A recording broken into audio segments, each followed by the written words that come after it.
A company carried forward balance of rupees 40,000 from the profit and loss account from the year ended 31st March 2018. 31st മാർച്ചിൽ വരുന്ന കമ്പനീൻ്റെ profit and loss account balance ആണ് 40,000. During the year 2018-19, it made a further profit of rupees 3,10,000 before providing taxation.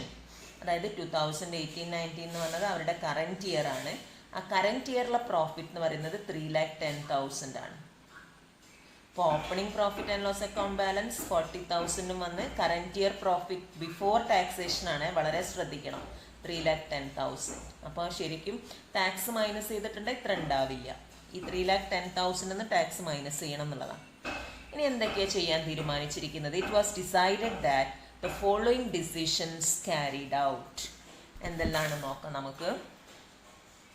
Provision for taxation 1,50,000, ഇതാണ് tax amount. Dividend equalisation reserve 25,000. Dividend on preference shares എത്രയാണ് വരുന്നത്? 8% of rupees 2 lakh. Dividend at 15% on 30,000 equity shares of 10 each fully paid. General reserve 35,000. Development reserve, rebate reserve 35,000. ഇത്രയും റിസർവ്സും ഡിവിഡൻസും ഒക്കെ appropriate ചെയ്യാനും പറയുന്നുണ്ട്. അപ്പോൾ നമുക്ക് ആദ്യം നമ്മുടെ ടോട്ടൽ പ്രോഫിറ്റ് എത്രയെന്ന് കണ്ടുപിടിക്കണം. പ്രിഫറൻസ് ഡിവിഡൻറ്റ്, ഇക്വിറ്റി ഡിവിഡൻറ്റ് എത്ര, അതിൻ്റെ മുകളിൽ വരുന്ന CDT എത്ര, ഇത്രയും കാര്യങ്ങൾ നിങ്ങളുടെ നോട്ട്സിൽ കണ്ടുപിടിക്കാം, വർക്കിംഗ് നോട്ട്സിൽ. അപ്പോൾ profit after taxation, before taxation 3,10,000 ആണ്. ആഫ്റ്റർ ടാക്സേഷൻ എത്ര വരും? നമ്മളെ പ്രൊവിഷൻ ഫോർ ടാക്സേഷൻ 1,50,000 ആണ്. ഇവിടെ റേറ്റ് അല്ല തന്നത്, amount is given 3,10,000 tax minus ചെയ്യാം. So profit after taxation 1,60,000. ഇതിലാർക്കും ഡൗട്ട് ഇല്ലല്ലോ. ഇനി പ്രിഫറൻസ് ഡിവിഡൻഡ് കാണാൻ പറഞ്ഞിരിക്കുന്നത് എത്രയാണ്? 8% ഓൺ rupees 2 lakh ആണ്. അപ്പോൾ preference dividend 2 lakh into 8% 16,000. Equity dividend പറഞ്ഞിരിക്കുന്നത് എത്രയാണ്? 15% on 30,000 shares of rupees 10 each. അപ്പോൾ ഇക്വിറ്റി ഷെയർസ് എന്ന് പറയുന്നത് 30,000, ഇത് നമ്പറാണ്. 30,000 into 10 3 lakh ആണ് equity capital.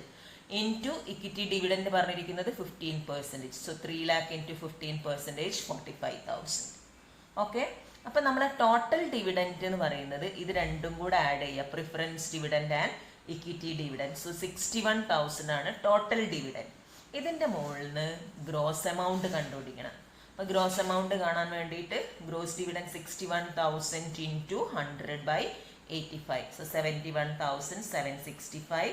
And CDT gross dividend 71,765 into 17.472. 12,534 ആണ് CDT, കോർപ്പറേറ്റ് ഡിവിഡൻഡ് ടാക്സ്.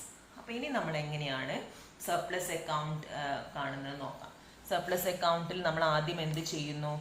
ഇതിൽ വേറെ ഒന്നും ഇല്ലാത്ത സ്ഥിതിക്ക് റിസർവ്സ് എന്ന് പറഞ്ഞിട്ട് നമുക്ക് ഏത് മാത്രം ചെയ്താൽ മതി? ബാലൻസ് എത്രയാണ് നോക്കുക.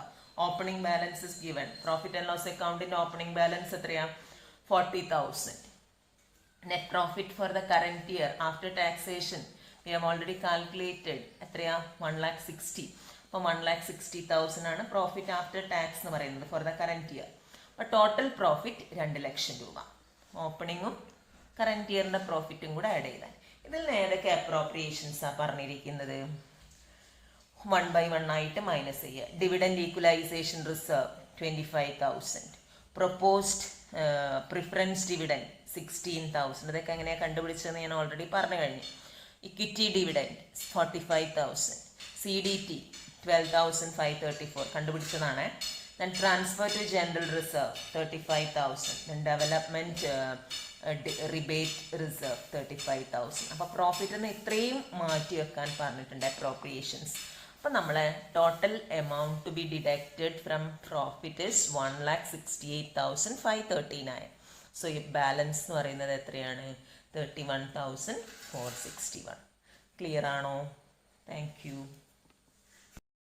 പ്രോബ്ലം കൂടെ നോക്കാം. Following is the trial balance of Ram cement company limited on 31st March 2019. Opening stock 75,000. Opening stock നമ്മൾ എവിടെ എടുക്കേണ്ടത്? പ്രോഫിറ്റ് ആൻഡ് ലോസ് അക്കൗണ്ടിൽ ചേഞ്ചസ് ഇൻ ഇൻവെൻട്രീസ് കാണാൻ വേണ്ടിയിട്ട് ഓപ്പണിംഗ് സ്റ്റോക്ക് ഏത് മൈനസ് ചെയ്യണം? Closing stock. Then purchases 2,45,000. Purchases is also shown under which head? Purchases എന്ന് പറഞ്ഞിട്ട് പ്രോഫിറ്റ് ആൻഡ് ലോസ് അക്കൗണ്ടിൽ കാണിച്ചിരിക്കണം. ദെൻ വേജസ് ആണ് അടുത്ത് തന്നിരിക്കുന്നത്. വേജസ് ഏതിലാണ് എടുക്കേണ്ടത്? എംപ്ലോയി ബെനിഫിറ്റ് എക്സ്പെൻസസിലാണ് പ്രോഫിറ്റ് ആൻഡ് ലോസ് അക്കൗണ്ടിൽ കാണിക്കണം. ഫർണിച്ചർ ആൻഡ് ഫിറ്റിംഗ്സ് ബാലൻസ് ഷീറ്റിൽ, സാലറി എംപ്ലോയി ബെനിഫിറ്റ് എക്സ്പെൻസസിൽ, റെൻറ്റ്, സൺട്രി എക്സ്പെൻസസ് ഇതെല്ലാം നിങ്ങൾ എവിടെയാണ് കാണിക്കേണ്ടത്? നമ്മളെ അതർ എക്സ്പെൻസസ് എന്ന് പറഞ്ഞിട്ട് പ്രോഫിറ്റ് ആൻഡ് ലോസ് അക്കൗണ്ടിൽ കാണിക്കാം. ദെൻ ഡിവിഡൻഡ് പെയ്ഡ് നമ്മൾ എന്താ ചെയ്യാറ്? അതർ ഇക്വിറ്റി എന്ന് പറഞ്ഞാൽ ഹെഡ് ഉണ്ടല്ലോ ബാലൻസ് ഷീറ്റിൽ, അതിൽ നോട്ട്സ് ടു അക്കൗണ്ട്സിൽ ഈ ഡിവിഡൻഡ് നിങ്ങളെ ടോട്ടൽ പ്രോഫിറ്റ് നിന്ന് മൈനസ് ചെയ്ത് കാണിക്കാം. ദെൻ ഡെറ്റേഴ്സ് ട്രേഡ് റിസീവബിൾസ് ആയിട്ട് ബാലൻസ് ഷീറ്റിൽ, മെഷീനറി PP എന്നുള്ള ഹെഡിൽ കാണിക്കുക. Cash in hand and cash in bank, cash and cash equivalents പറഞ്ഞിട്ട് ബാലൻസ് ഷീറ്റിൽ കറൻറ്റ് അസറ്റ്സ് എന്നുള്ള ഹെഡിൽ വരും. Patent and trade mark intangible asset ആണ്, ഇൻടാഞ്ചിബിൾ അസറ്റ് ആയിട്ട് കാണിക്കാം. ഇനി ക്രെഡിറ്റ് ബാലൻസസ് ഏതൊക്കെയാണെന്നുള്ളതൊന്ന് ചെക്ക് ചെയ്യാം. ക്രെഡിറ്റ് ബാലൻസസിൽ തന്നിരിക്കുന്ന ഫസ്റ്റ് ഐറ്റം സെയിൽസ് ആണ്. സെയിൽസ് റവന്യൂ ഫ്രം ഓപ്പറേഷൻസ് ആണ്. Profit and loss account balance as on 31st March 2018. നിങ്ങൾ ഡേറ്റ് ശ്രദ്ധിക്കണം. നമുക്ക് തന്നിരിക്കുന്നത് 31st March 2019. അപ്പോൾ 31st March 2018 എന്ന് പറഞ്ഞാൽ opening profit and loss account balance ആണ്. അത് എടുക്കേണ്ടത് എവിടെയാണ്?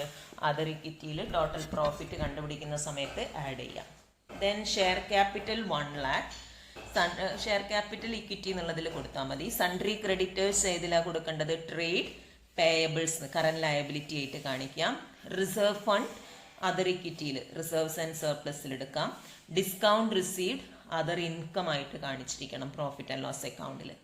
ഓക്കെ, ഓരോ ആയിട്ടും നിങ്ങൾ മനസ്സിൽ ഇങ്ങനെ വന്നുകൊണ്ടിരിക്കണം പറയുമ്പോഴേക്ക് ഏതാണ് എവിടെയാണ് എന്നുള്ളത്. ഓക്കെ, ഇനി ക്ലോസിംഗ് സ്റ്റോക്ക് ആണിത്. സ്റ്റോക്ക് ഓൺ 31st March 2019 എന്ന് പറഞ്ഞാൽ ഏതാ?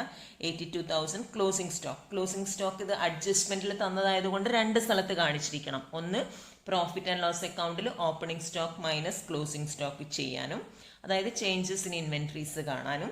അതേപോലെ പിന്നെ എവിടെയാണ് വരേണ്ടത്? ഇൻവെൻട്രീസ് എന്ന് പറഞ്ഞിട്ട് ബാലൻസ് ഷീറ്റിൽ കറന്റ് അസറ്റ്സിന്റെ ഹെഡിലും കാണിച്ചിരിക്കണം. Then depreciate fixed assets at 10%. Depreciation on fixed assets ചെയ്യേണ്ടത് 10% ആണ്. അപ്പോൾ ഡിപ്രീസിയേഷൻ നിങ്ങൾ പ്രോഫിറ്റ് ആൻഡ് ലോസ് അക്കൗണ്ടിലും കാണിച്ചിരിക്കണം ഡിപ്രീസിയേഷൻ എന്ന് പറഞ്ഞിട്ട്. അതേസമയം it should be deducted from concerned asset balance ഷീറ്റിൽ. Then make provision for income tax at the rate of 50%. അപ്പം ടാക്സ് എവിടെയൊക്കെ മൈനസ് ചെയ്യണം? Statement of profit and loss അക്കൗണ്ടിൽ നിങ്ങൾ പ്രോഫിറ്റ് കണ്ടുപിടിച്ചിട്ട് ലെസ് ഇൻകം ടാക്സ് എക്സ്പെൻസസ് എന്ന് പറഞ്ഞ് ചെയ്യുക 50% ഓൺ പ്രോഫിറ്റ്. അതേസമയം this amount is also shown under which head? Short term provisions എന്ന് പറഞ്ഞിട്ട് കാണിച്ചിരിക്കണം. ക്ലിയർ ആണോ? അപ്പം നിങ്ങളോട് പറഞ്ഞിരിക്കുന്നത് prepare statement of profit and loss account for the year ended 31st March 2019 and also a balance sheet as on that date in the prescribed format. അപ്പോൾ ചെയ്ത് നോക്കുക. ഇത് ഞാൻ കൂടുതലായിട്ട് ഇനി എക്സ്പ്ലെയിൻ ചെയ്യുന്നില്ല, നിങ്ങൾ ഒറ്റയ്ക്ക് ഇരുന്ന് ചെയ്യാം. എന്നിട്ട് നിങ്ങൾ ആൻസർ ഒന്ന് ചെക്ക് ചെയ്യാം. ആൻസർ ഞാൻ കാണിക്കാം.